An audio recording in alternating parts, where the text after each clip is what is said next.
So let's see how we did in our problem of the day for using specific heats. So our situation was that we were going to bring 55 grams of ice water, from negative 11 degrees Celsius to steam.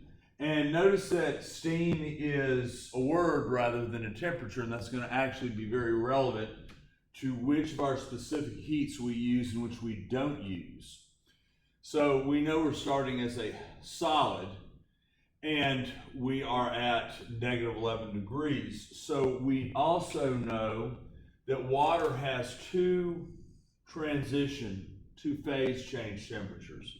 We have the melting point at 0 degrees. Okay, that is where we have a transition if we have enough energy, that's measured as the heat of fusion, to go over. And then from here, we have our second phase change. And then this is at 100 degrees, where the intermolecular forces between the water molecules are broken, so there's absolutely no attraction, and that means they become what's called a gas. So there is no temperature change at these two phase changes.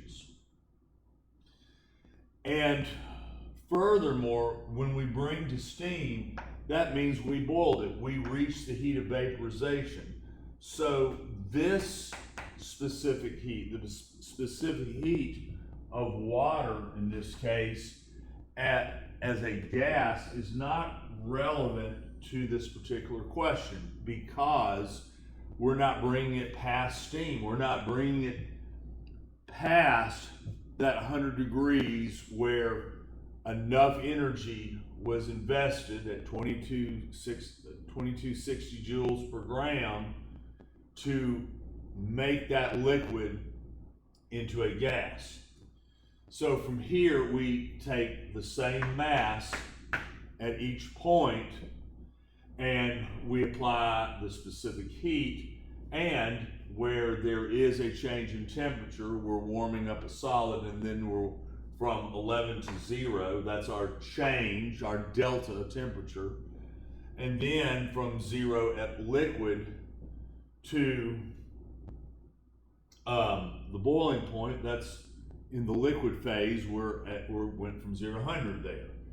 So our solid specific heat, 2.06 times 55 times the change, brings us this subtotal. Our specific heat of fusion, we're melting those 55 grams and using much more heat because to change a state requires a lot of energy. Brings us to this subtotal. Notice there's no temperature change. Liquid for water, that's 100 degree range, 0 to 100, with this specific heat, this mass, this subtotal. And then finally, we're coming to steam, we're at 100 degrees, and then comes the hugest energy investment at all, because gases, a gas stage phase of a particular substance it has far more kinetic energy in its molecules than in its other two states. So a lot of our energy investment is there, and then we add these four subtotals, and make note that I put a positive symbol. This is endothermic. We heated it up. It added energy for this. And once again, this particular specific heat standard is not used. We didn't ask the steam to be brought to 101, 102, and so forth. I just simply said bring it to steam.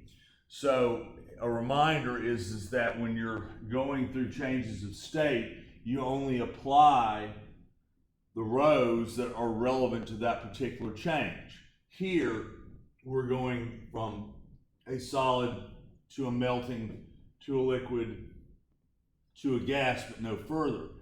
If we brought you from a solid to a liquid, we would use these three columns.